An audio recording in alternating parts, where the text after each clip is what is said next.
अस्सलाम वालेकुम friends, welcome to किताब नगरी यूट्यूब चैनल। किताबों की खूबसूरत नगरी में आप सबको खुश आमदीद। मैं हूं मुगीरा काशिफ और आज आपके लिए लेकर आई हूं मारिया फारूकी का नावल वफ़ा यार की एपिसोड 14। एपिसोड को शुरू करने से पहले हमारी वीडियो लाइक करते हैं, चैनल सब्सक्राइब करते हैं और बेल आइकन ज़रूर क्लिक कर दीजिए। तो चलें एपिसोड शुरू करते हैं। वो बालकनी में खड़ा उसको कॉल कर रहा था, मगर वो थी कि उसका फ़ोन पिक नहीं कर रही थी। 10-12 कॉल करने के बाद आखिरकार उसने फ़ोन उठा ही लिया। मर गई थी क्या? वो ज़ोर से चीखा। हाँ, मर गई थी, जनाजे पर पहुंच जाना। वो भी उसी की तरह चीखी। फजूल वक्त नहीं है मेरे पास, मुझे मेरे पैसे चाहिए, वरना वो वीडियो साइबर ऑफिस देकर हरासमेंट के केस में सीधा जेल की हवा खाओगी। फिर ढूंढना दुबई और अपना ये आशिक जिसकी खातिर घर से भागी हूँ। वो ज़ोर से चिल्लाया। मैं 5 लाख दे चुकी हूँ तुम्हें और नहीं है मेरे पास। वो मिनमिनाई। 10 लाख की डील हुई थी, 5 की नहीं। और 5 एडवांस था। महविश, तुम मुझे अच्छे से जानती हो। अगर मैं आयतल को बगैर कसूर के फंसा सकता हूँ, तामीर का तमाशा लगा सकता हूँ, तो मैं कितना पुराना खिलाड़ी हूँ तुम ये सोच ही सकती हो। इसलिए तुम्हें फंसाना कुछ मुश्किल नहीं है मेरे लिए। और तुम्हें सज़ा आवर तरीके से फंसाऊंगा मैं। इसलिए बेहतर है कि मेरे पैसे मुझे दो, उसके बाद जो मर्जी करो, जियो या मरो, कोई फ़र्क नहीं पड़ता। वो अभी चीख ही रहा था कि पीछे खड़े इम्तियाज़ सफदर साहब तालियां बजाने लगे। तालियों की गूंज सुनकर वो जल्दी से मुड़ा। बाबा आप? वो घबरा कर बोला। कितने सफ़ाक और बेगैरत भाई हो तुम, मैं सोच भी नहीं सकता था। अपनी बहन को घर से भगाने के लिए तुमने किसी की बेटी की इज्जत सरे बाजार रोन दी। उसके वालिदैन को कहीं मुंह दिखाने के काबिल नहीं छोड़ा। किसी शरीफ घर के बेटे को तुमने रुसवा कर दिया, किसी की बेटी को बाकिरदार होकर बद किरदार बना दिया। तुम इतने सफ़ा कैसे हो सकते हो?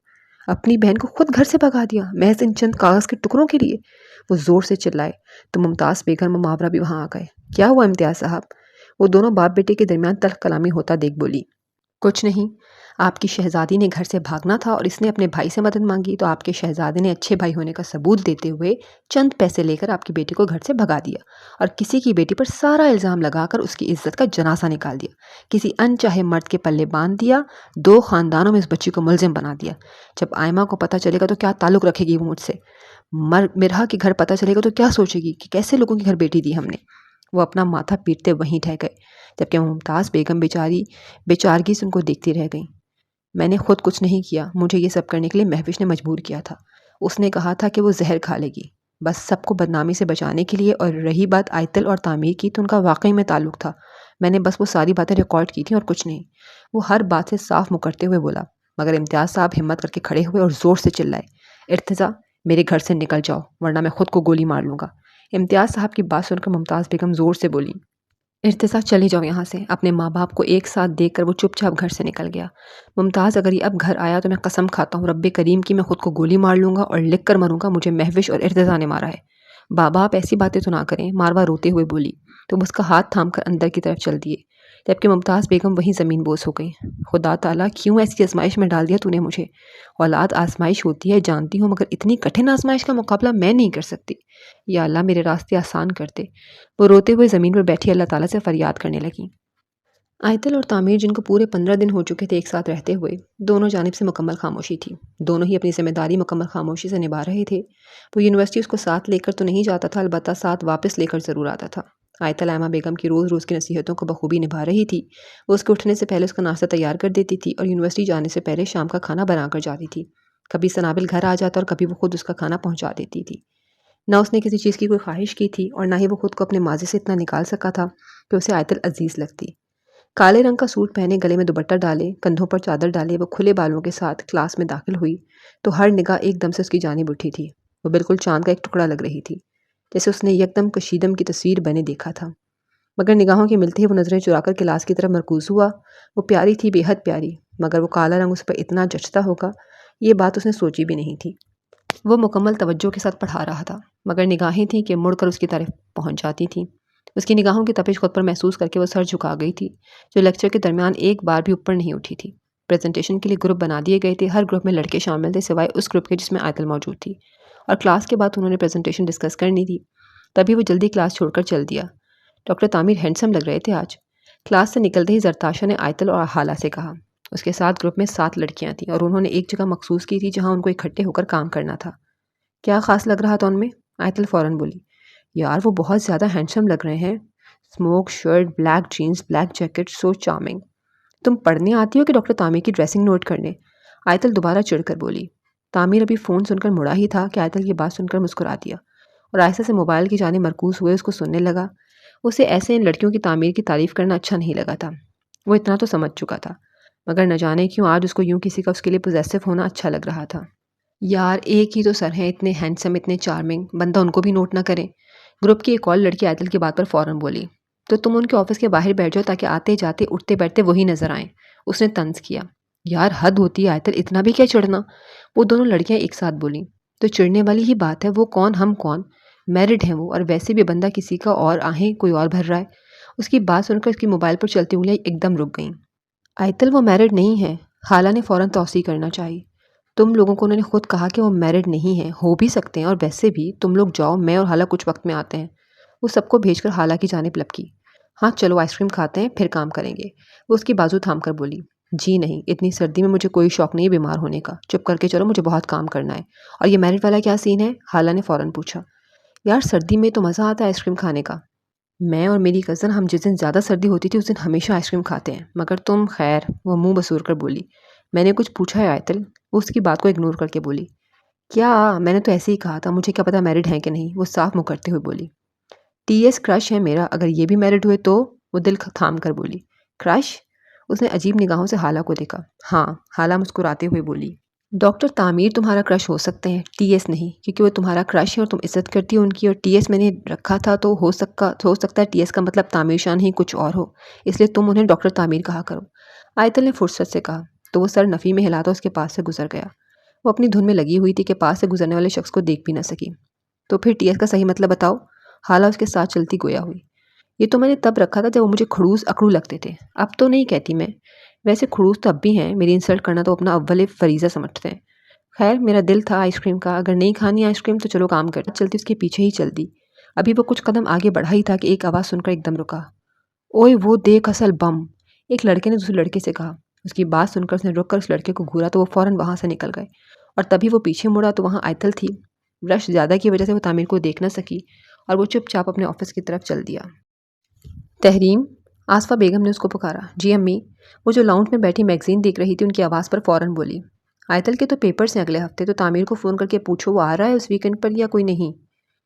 मेरी सनाबिल भाई से रात बात हुई थी, वो कह रहे थे कि वो आएंगे, मगर तामिर भाई का तो पता नहीं, और वैसे भी वो सनाबिल भाई के साथ ही आते हैं तो हो सकता है वो भी आएँ।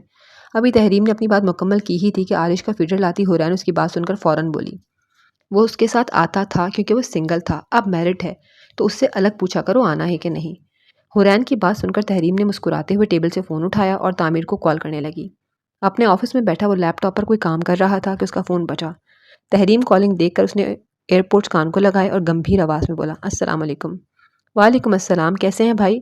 अल्हम्दुलिल्लाह, आप कैसे हो? घर में सब कैसे हैं? मैं ठीक, घर भी सब ठीक हैं। भाभी कैसी हैं? अल्हम्दुलिल्लाह। भाई इस वीकेंड पर आप आएंगे? तहरीम ने फ़ौरन काम की बात की। हाँ जी, वो मुख्तसर बोला। और भाभी? उसका मंगल को पेपर है, तो वो नहीं आ रही? नहीं, वो मसरूफ़ अंदाज में बोला। चलें ठीक है भाई, अगर आप मसरूफ़ हैं तो बाद में बात होगी।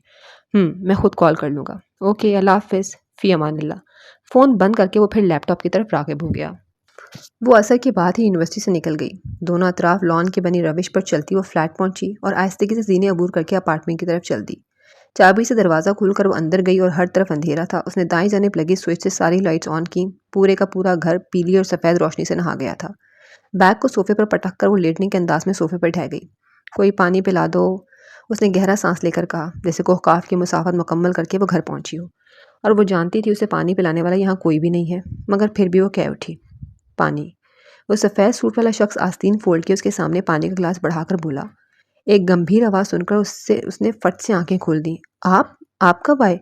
वो मुकम्मल खुली आंखों से उसे देखते हुए बोली, बस अभी आया, इसे छोड़ो, पानी पियो। वो ग्लास की तरफ इशारा करते हुए बोला तो उसने शर्मिंदगी से उसके हाथ से पानी का गिलास थाम लिया और वो अपनी कलाई पर बंदी मोबाइल वॉच उतारता अपने कमरे की तरफ बढ़ दिया और वो किचन में खाना बनाने के लिए चल दी।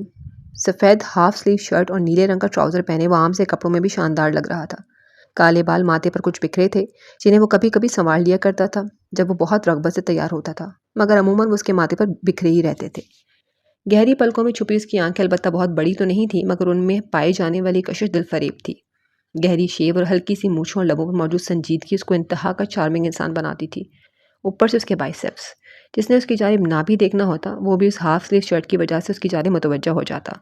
उसने उसका मुकम्मल अक्स अपनी आंखों में उतारा था अगर उन दोनों के दरमियान ज़रा सी भी बेतकल्लुफ़ी होती तो यकीनन उसे शर्ट तब्दील करने का कह देती। ये मुझे क्या हो गया है? मैं क्यों उनको ऐसे देख रही हूँ? फ़ोन पर बात करते तामीर को देखते वो खुद ही खुद में महसूस हुई और चुपचाप डाइनिंग टेबल पर खाना लगाने लगी। डाइनिंग टेबल पर अजीब सी सर्द मोहरी फैली हुई थी। वो टेबल पर चुपचाप बैठी थी, वो अभी तक फ़ोन में मसरूफ़ था। इस वजह से टेबल पर पहुंचा नहीं था। उसको टेबल पर देखकर वो फ़ोन बंद करके टेबल पर पहुंचा। सनाबिल नहीं आया?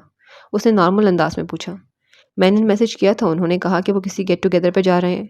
उसने मुख्तसर जवाब दिया। उसको उससे आज एक अजीब सी हिचकिचाहट हो रही थी, जिसको वो खुद भी नहीं समझ पा रही थी। यूनिवर्सिटी में उसकी तरफ बार बार नज़रें उठाना, किसी भी लड़के को उसके ग्रुप में शामिल ना करना और फिर उन लड़कियों का उस पर कमेंट करने पर उन्हें गुस्से से वहाँ से भेजना। वो उनका कमेंट सुन चुकी थी। सुनकर जैसे ही वो थोड़ा आगे हुई तो तामीर को देख के वो फ़ौरन मुड़ गई थी। इतना तो यकीन था उसे कि अगर उसने सुन लिया होगा तो बख्शेगा तो नहीं, और वही हुआ था। वो अभी उनके सामने खड़ा ही हुआ था कि उसके रोबो ताप को देखकर वो लड़के वहाँ से निकल गए थे, और वो भी उसे कुछ कहे बगैर वहाँ से निकल गया था। साथ ना होकर भी उसकी हिफाजत की ये अदा उसके दिल को जा लगी थी।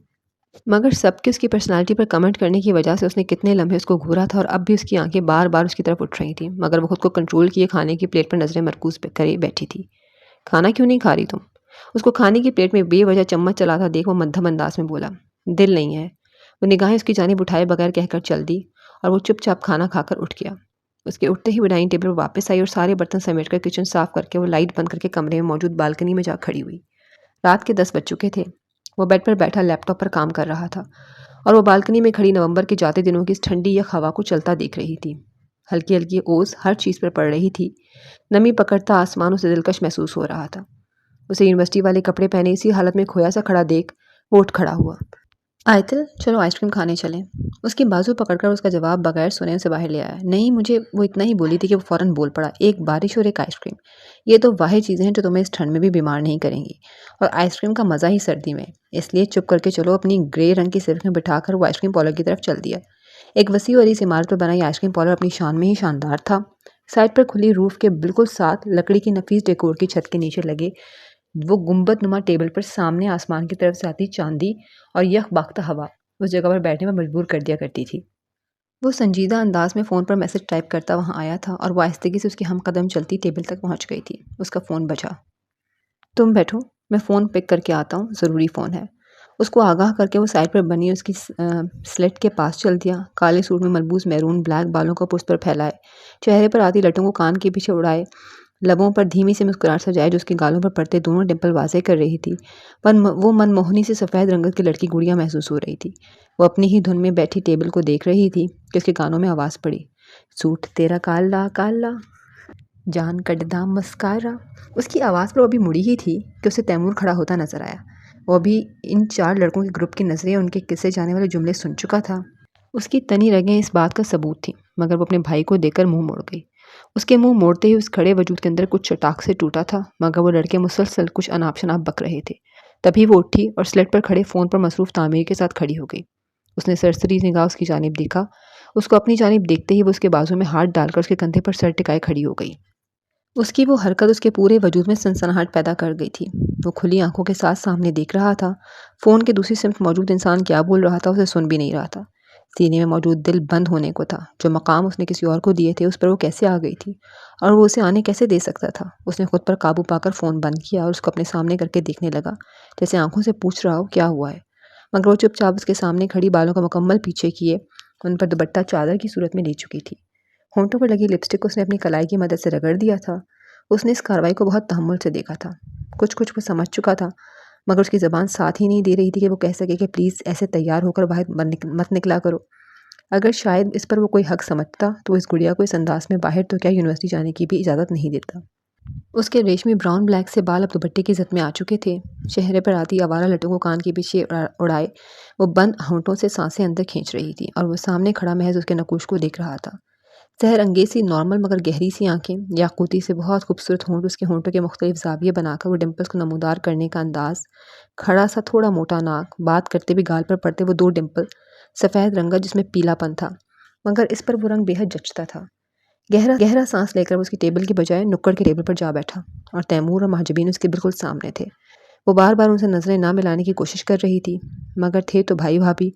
भटक भटक कर निगाह उस तरफ उठ रही थी। कौन सी आइसक्रीम खाओगी? वो ढीले से अंदाज में बोला। आप लेकर आए हैं तो आपकी मर्ज़ी, जो भी खिलाएँगे खा लूँगी। उसकी बात पर उसके चेहरे पे आई मुस्कान गायब हो गई।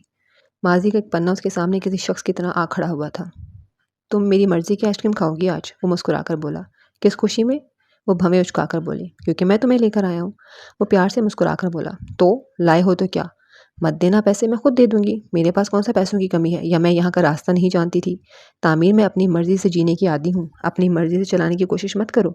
वो उसकी बात पर खंग होता चुप हो गया था, मगर उसने तो चाहा था इस औरत को उसकी खफगी, उसके नखरे उससे बस अदा ही भली लगती थी। कहाँ खो गए? उसने उसके सामने चुटकी बजाई। कहीं नहीं। वो सर छिटक कर हाल में लौटा। तो वेटर को बताएं कौन सा फ्लेवर लाना है। हाँ, chocolate flavour with nuts and marshmallows. Marshmallows का सुनकर उसके लब सिकुड़े थे, मगर उसकी पसंद की आइसक्रीम का सुनकर खामोश हो गई थी। हराम और हलाल में बहुत फ़र्क होता है तामीर। हराम में नीयत भर जाती है, इंसान रिश्ते से थकन महसूस करने लगता है। मगर हलाल, इस रिश्ते में इतना सुकून है कि इंसान अगर थक जाए ना, तो भी इस महरम को देख ले तो थकन उतर जाती है। उस शख्स की पनाह में इतना सुकून होता है कि इंसान खुद ब खुद रिलैक्स हो जाता है। उस इंसान की क़ुर्बत ज़िंदगी की वो लज़्ज़त अता करती है जो इंसान को खूबसूरत तरीन बना देती है। सनाबिल की कहीं दूर से आती आवाज़ उसके कानों में महलूल हुई, तो उसने आयतल की जानिब देखा, जो बार बार उसके पीछे देखकर नज़रें इधर उधर घुमा रही थी। उसके चेहरे पर परेशानी का आलम देखकर उसने मुड़कर देखा, मगर उस सब को देखकर वो आयतल का इस्तराब समझ गया था। तैमूर और हमदान दोनों की निगाहें तामीर से मिली थीं, मगर उनका आयतल से पर्सनल मैटर था और वो अभी इस पोजीशन में नहीं था कि इसमें डल सकता। इसलिए वो मुंह मोड़कर आयतल की तरफ राग़िब हुआ। तुम्हारी फैमिली है आयतल, मिलो जाकर, उसने मध्यम अंदाज में कहा। मेरी फैमिली आप हैं, इसलिए नहीं जाना मुझे। वो सिरे लबों के साथ महज सरनफी में हिलाकर ये बात कह सकी। भाई जाएं आप मिलने आयतल से, उर्वा ने उसकी पशेमान सी हालत देखकर कहा। सही कह रही हो उर्वा, जाएं, महाजबीन ने भी कहा। भाई ठीक कह रही हो उर्वा महाजबीन भाभी, आयतल से मिल लें, कुछ और ना सही मलाल तो कम होगा ना। उसे ये तो पता चल जाएगा कि उसके घर वाले उस वक्त गुस्से में थे, मगर उन्हें अपनी आयतल पर भरोसा है। दुआ जो दानियाल की बीवी थी, उसकी इस इस्तराबी हालत को देखकर बोली तो तैमूर उठ खड़ा हुआ। चूँकि दोनों टेबल बहुत करीब थे, तो एक मोड़ मुड़कर ही वो तामीर के पास आ खड़ा हुआ। वो फैमिली टेबल साइड थी और रात के इतने ठंडे मौसम में वहाँ फैमिली साइड पर वही 2 टेबल मौजूद थे, जबकि कुछ कपल्स कपल टेबल पर बैठे थे। उनके दरमियान एक शीशे की शेल्फ बनी थी, जो एक इस बड़े से हॉल को पोर्शंस में तकसीम कर रही थी। तैमूर के तामीर के पास आकर खड़े होते ही वो सर झुका गई। अस्सलाम वालेकुम। तैमूर ने सलाम किया। वालेकुम अस्सलाम। वो आयतल की तरफ देखते हुए भी खड़ा हुआ ही था कि वेटर आइसक्रीम लेकर आ गया। दोनों आइसक्रीम से मार्शमेलोस देखकर तैमूर मुस्कुराकर बोला, मेरी गुड़िया को कभी मार्शमेलोस नहीं पसंद थे और अब शादी के बाद। अभी वो इतना ही बोला था कि आयतल उठ खड़ी हुई। टीएस, हम क्या खाते हैं क्या नहीं, किसको पसंद है किसको नहीं, ये हमारी पर्सनल लाइफ है, किसी को मदाखलत नहीं करनी चाहिए। मैं आपका गाड़ी में इंतज़ार करती हूँ, आप आ जाना। सर्द लहजे में कहती वो तैमूर को देखती उससे गोया हुई। तैमूर के दिल में चटाक से कुछ टूटा। आयतल, उसने दर्द भरे अंदाज में उसको आवाज़ दी। भाई था उसका, वो जान से प्यारा भाई, जिसने कभी उसे जान और चंदा के अलावा बुलाया नहीं था, जिसकी आवाज़ पर वो हर चीज़ छोड़ती आ जाया करती थी। आज उस भाई की आवाज़ पर वो कैसे जा सकती थी। कदम मन भर के हो गए थे।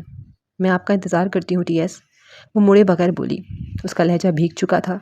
तैमूर के पास खड़ा वो एकदम कशीदम की तस्वीर बने उस लड़की की पुश्त को देख रहा था। मेरी बात सुन लो आयतल, तैमूर फिर जख्मी लहजे में बोला। आयतल, बात सुनो इनकी, वो रोबदार अंदाज में बोला। उसकी आवाज़ पर सानिया, उर्वा, माजबीन, दुआ, दानियाल और हमदान सब खड़े हो चुके थे। साउंड प्रूफ होने की वजह से आवाज़ कहीं भी नहीं जा रही थी। सबको खड़ा देख वेटर आया तो हमदान ने उसे समझाकर भेज दिया। क्यों सुनूं मैं इनको, वो खुद पर काबू पाकर बोली। तुम्हारी फैमिली है आयतल, वो दर्द भरे अंदाज में बोला। वो पशेमान था, उसको भी नज़र आ रहा था, मगर वो भी बहन थी, मान था उसको, मगर बात किरदार एतबार पर आई थी, नाराज़गी बजा थी। फैमिली? वो तामीर की बात पर तंजिया मुस्कुराई। फैमिली कैसे हो सकती है? वो फैमिली जो भरी महफिल में आपको रुसवाई के दलदल में डाल दे।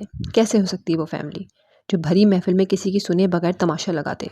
कैसे हो सकती है वो फैमिली जो कान की इतनी कच्ची हो कि पराए लोग जो कहें उन पर एतबार करती हो, जो 21 साल उनके पास रहे उस पर लम्हे भर का एतबार ना हो? टीएस, मेरे नसीब में आप ही थे। अगर ये लोग वहाँ एतबार कर लेते, घर आकर बेशक मेरी शादी आपसे ही हो जाती, मगर मुझे ये तकलीफ़ तो ना होती कि उन्होंने एतबार नहीं किया। बेशक दिल से ना सही, एतबार का दिखावा ही कर देते।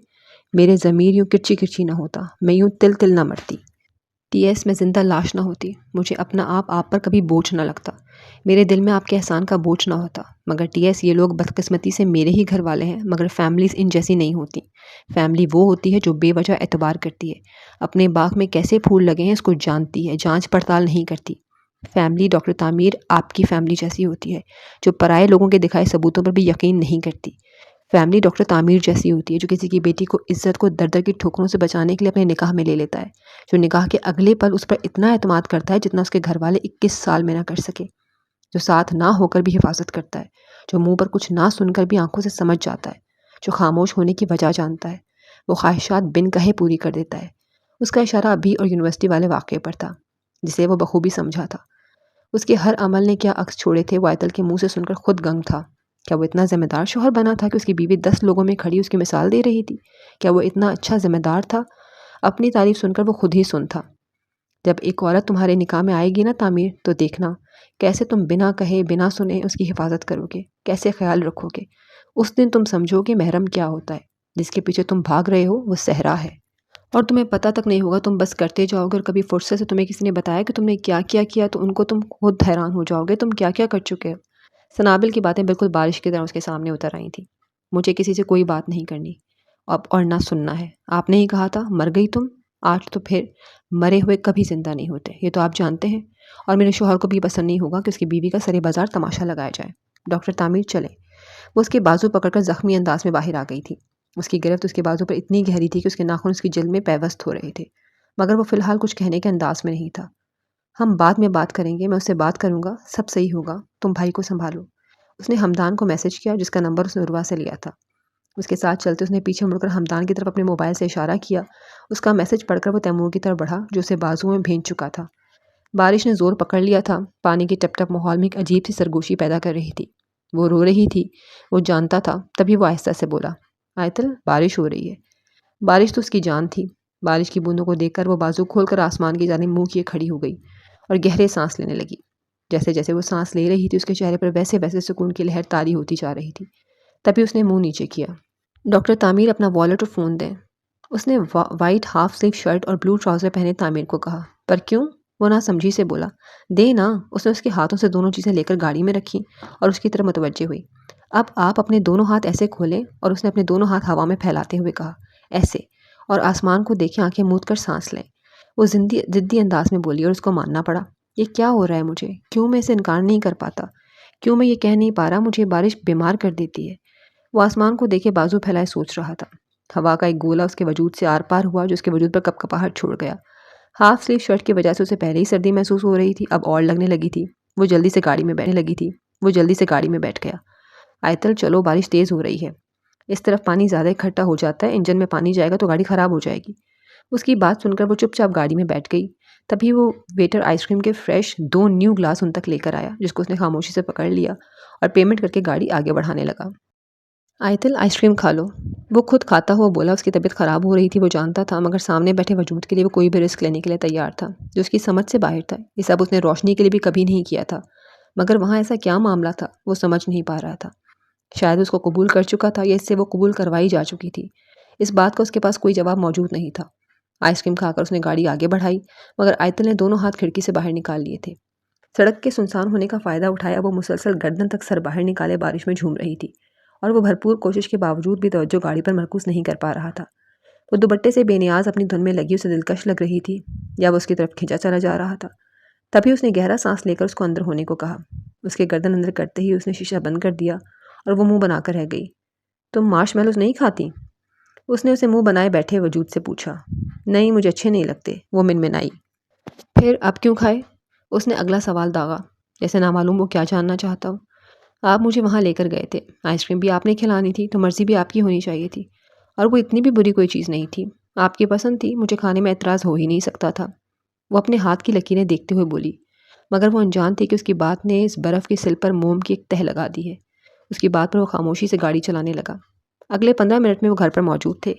घर आते ही वो अपने कमरे में चल दिया। चेंज करके वो मुसलसल छींक रहा था। उसकी छींकों की आवाज़ सुनकर वो एकदम से घबरा गई। आप ठीक हैं? वो टॉवल से अपने बाल पोंछती हुई बोली, मगर उसकी छींकें रुकने का नाम नहीं ले रही थी, जिस वजह से वो बोलने से कासिर था। उसकी ऐसी हालत देखकर वो उसके करीब आई। आप प्लीज़ बैठ जाएं। उसने उसकी बाजू पकड़कर उसको बिठाना चाहा, मगर वो एकदम से गंग रह गई। वो बुखार में तप रहा था। आपको बहुत तेज़ बुखार हो रहा है, वो रूहानसी सी बोली। मैं ठीक हूँ, सो जाऊँगा, ठीक हो जाएगा, तुम कॉफ़ी ला दो। वो बेड पर लेटता हुआ बोला। उसने जल्दी से उसके ऊपर कंबल दिया और खुद गीले कपड़ों में किचन में चल दी। जल्दी से कॉफ़ी बनाकर लाई। उसकी ऐसी हालत को देखकर उसका दिल बैठा जा रहा था। कॉफ़ी।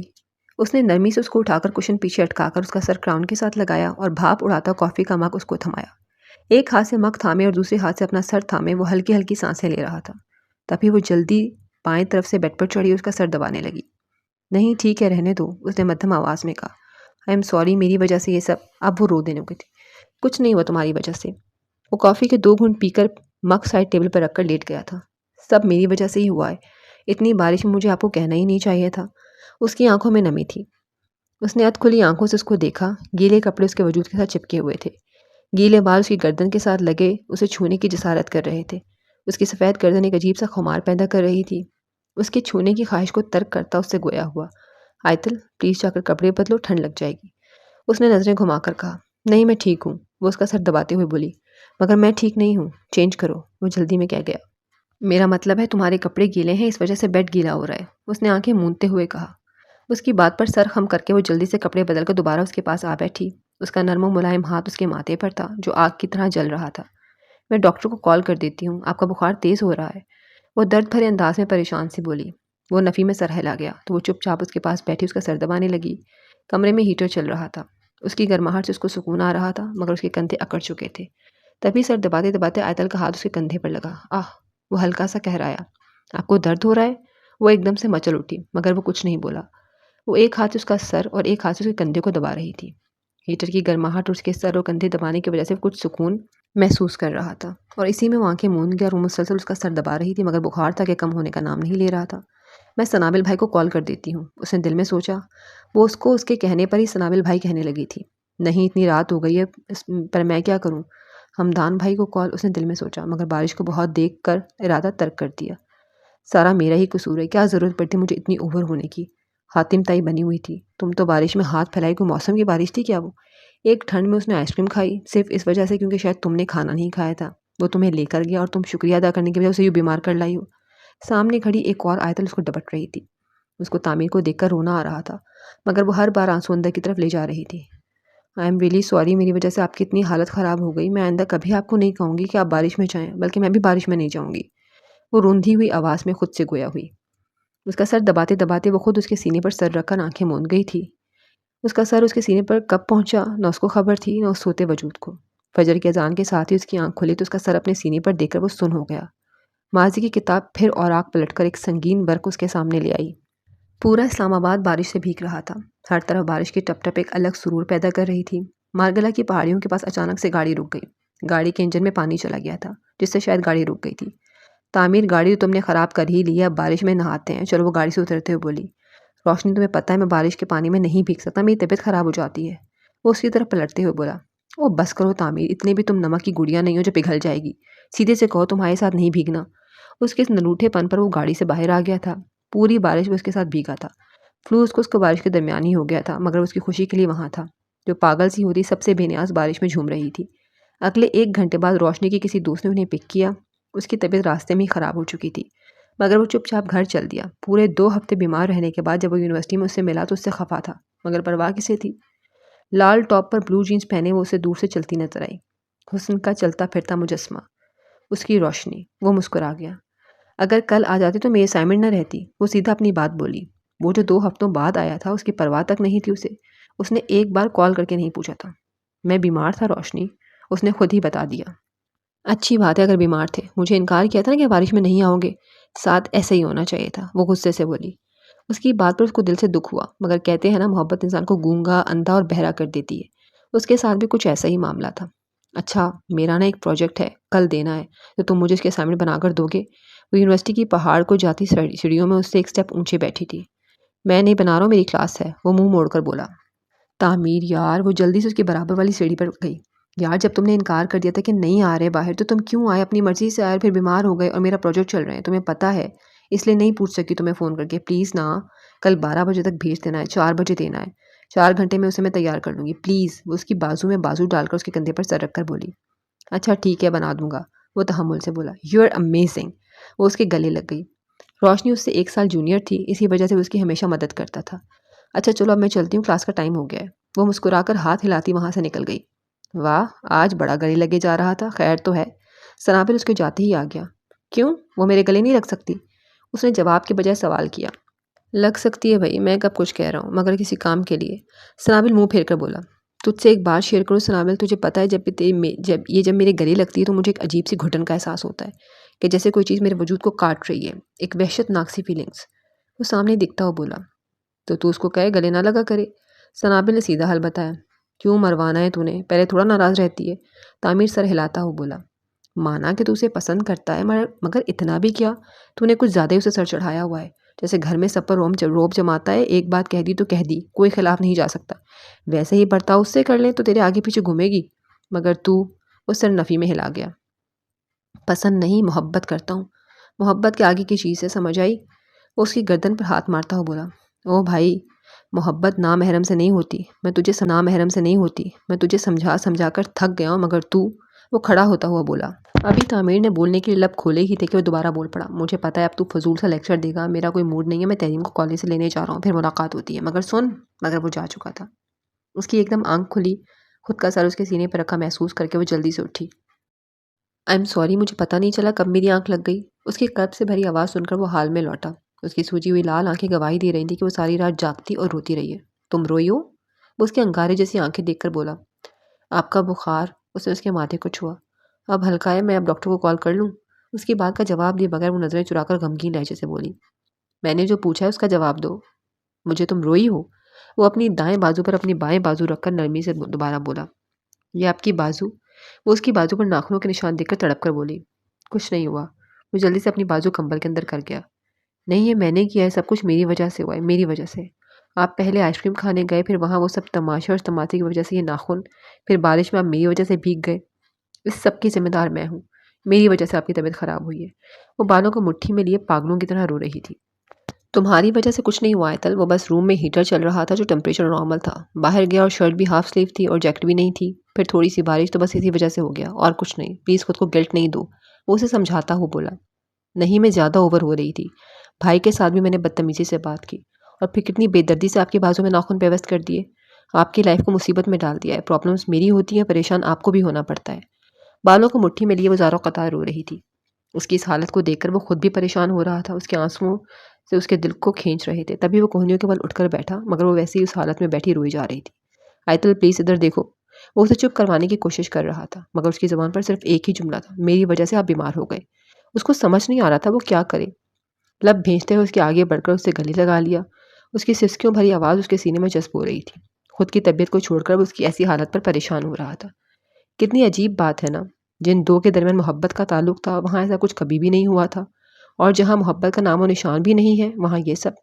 क्या सनाबिल सही कहता था कि रोशनी और मेरे दरमियान मोहब्बत थी ही नहीं? क्या मेरे और आयतल के दरमियान मोहब्बत का एहसास पनप गया है? क्या महरम रिश्ते इतने मजबूत होते हैं कि वो नामहरम रिश्तों पर सबकत ले जाते हैं? उसकी सिसकियों की आवाज़ बंद हो चुकी थी। उससे आहिस्ता आहिस्ता उसने खुद से जुदा किया। तुम सारी रात जागती रही हो? वो उसके चेहरे से बाल पीछे करते हुए बोला। जानता तो वो था। उसका हुलिया चीख चीख कर सच बयान कर रहा था, मगर वो उसके मुंह से सुनना चाहता था। नहीं, वो साफ मुकर गई। उसकी बात पर वो लब भींच गया, क्योंकि वो सच से वाकिफ था। तुम सो जाओ, कुछ देर में फिर यूनिवर्सिटी जाना है। वो क्राउन से टेक लगाकर बोला। मैं कोई यूनिवर्सिटी नहीं जा रही और ना आप जा रहे, यहीं घर बैठे चुपचाप। वो रिवायती बीवियों की तरह बोली। तुम्हारा सोमवार को पेपर है और मुझे भी कुछ काम है। अब बेहतर है तबीयत तो मैं चला जाऊंगा। उसने याद दहानी करवाई। आज मंगल है और पीर सोमवार को नहीं, अगली मंगल को एक पूरा हफ्ता है और मेरी तैयारी है, बस रिवाइज करना है। और रही आपकी बात, तो उसने साइड टेबल से उसका फ़ोन उठाया और HOD सर्च करके उन्हें ऑफ़ की मेल कर दी। आपकी भी ऑफ़ हो गई है, अब तो आप लेट जाएं, मैं आपके लिए सूप बना कर लाती हूँ। वो उसका मोबाइल साइड पर रखते हुए बोली।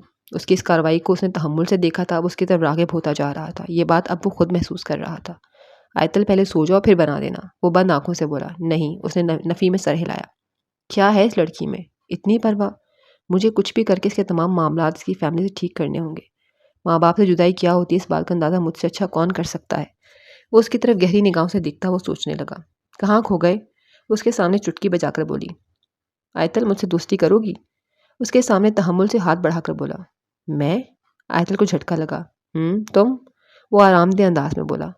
लेकिन आप तो लड़कियों से दोस्ती नहीं करते। वो जल्दी से आंखें डुबडुबाती हुई बोली। हाँ, नहीं करता, मगर तुम तो बीवी हो मेरी। उसके मुंह से जल्दी से निकला। उसकी बात पर आयतल ने उसके चेहरे की तरफ देखा। दोनों की आंखों का ताक़ुब हुआ, मगर वो फ़ौरन निगाहें चुरा गई। ठीक है। उसने नज़रें झुकाए उसके पड़े हाथ पर हाथ रख दिया। ओके, तो हमारी दोस्ती का एक उसूल होगा, हम एक दूसरे की बात सुनेंगे और अगर दूसरा सही कहेगा तो हम उसकी बात मानेंगे, उसने तहम्मुल से कहा। और दूसरा रूल, आप मुझे डांटेंगे नहीं। आयतिल फ़ौरन फ़ायदे की बात पर आई। डांटूंगा क्यों नहीं, तुम जब कुछ गलत करोगी तब डांटूंगा भी और गुस्सा भी करूंगा। और जो बदतमीज़ी तुमने तैमूर से की है उससे ये फ़िलहाल तो मैं नहीं कहूँगा, लेकिन अगर दोबारा किया तो लाजमी कहूँगा कि तुम बदतमीज़ हो और बदतमीज़ी मैं पसंद नहीं करता। उसने खुली आंखों से अबरूज खाकर कहा, सॉरी, मगर मेरा कोई काम आपको ठीक लगेगा ही नहीं, सारे ही गलत होंगे फिर तो। वो आंखें घुमाकर बोली, ये भी है। वो भी सर हिलाते हुए बोला, बस यूनिवर्सिटी में अगर कुछ गलत करो तो ही डांटेंगे, क्योंकि वहाँ तो स्टूडेंट होंगी, घर में तो नहीं डांटेंगे ना। वो दोबारा बोली, क्यों, घर में तुम्हें ये लाइसेंस मिल जाता है कि जो मर्जी करो और मैं कुछ नहीं कहूँ? घर में या घर से बाहर जहाँ भी कुछ उल्टा सीधा करोगी तब डांटूंगा। दोस्तों में ये डांट नहीं होती, वो मासूमियत से बोली। वो हम उम्र लोगों में होता है और एक जैसे जिन्स के दोस्तों में। हम अपोजिट हैं, उम्र का फ़र्क भी है, इस हिसाब से कुछ तब्दीलियाँ ज़रूरी हैं ताकि ये मुनफरिद दोस्ती लगे आम दोस्ती से। मैं फिर कोई उसूल नहीं मान रही, अगर उसूल बनाने हैं तो दोनों बनाएंगे। वो सीधे होकर बोली, जी नहीं, मैं तुमसे बड़ा हूँ, मैं उसूल बनाऊंगा, तुम नहीं। वो उसके अंदाज में बोला, दोस्ती में छोटा बड़ा कुछ नहीं होता। वो मुंह बसूर कर बोली, मैंने जो पहला रूल बनाया बस वही होगा, तुम कोई रूल नहीं बनाओगी, बच्चे इतने समझदार नहीं होते कि उसूल बनाए। वो अपने माथे पर आए बाल पीछे करते हुए बोला, मैं बच्ची नहीं हूँ। वो उसकी बात पर चिढ़कर बोली, तुम बच्ची ही हो। वो संजीदगी से बोला, 21 साल की लड़की बच्ची नहीं होती। उसने उसे याद करवाया, 30 साल के इंसान के सामने इस 21 साल की लड़की बच्ची ही होती है। वो उसके ही अंदाज में बोला। वो मुंह बनाकर बैठ गई। सूप तो पता नहीं कब बनेगा, कॉफ़ी ही बना दो। वो उसका बना हो मुंह देखकर बोला, मैं क्यों बनाऊँ, मैं तो बच्ची हूँ, बच्चों को काम थोड़ी आता है। वो उसको उसकी बात याद करवाते हुए गोया हुई, ठीक है, मैं खुद चला जाता हूँ। उसने थोड़ा सा कंबल खिसकाया तो उसके पास आलती पालती मारे बैठी आयतिल फ़ौरन उठ गई, आप यहीं रहें, मैं जा रही हूँ। वो जल्दी से उठकर बाहर चल दी और वो दोबारा लेट गया। तुम्हारे जाने के बाद भी ये दिल तुम्हें ही सोचता है, तुम्हें ना सोचे तो लगता है बंद हो जाएगा।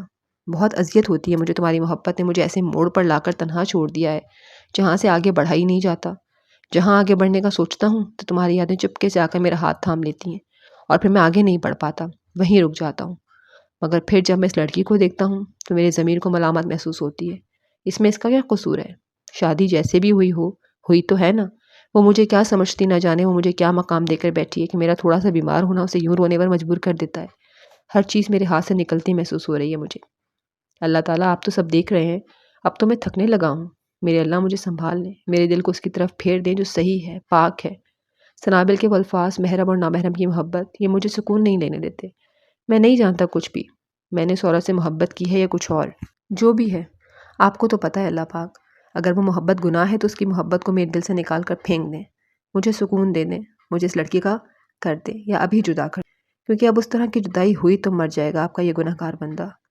खुद में बातें करता वो आंखें मूंद गया। जी फ्रेंड्स, तो यहाँ पे ख़त्म होती है एपिसोड 14। आपको कैसी लगी हमें कमेंट्स में ज़रूर बताइएगा। अगली एपिसोड तक अपना ख्याल रखिएगा। अल्लाह हाफ़िज़।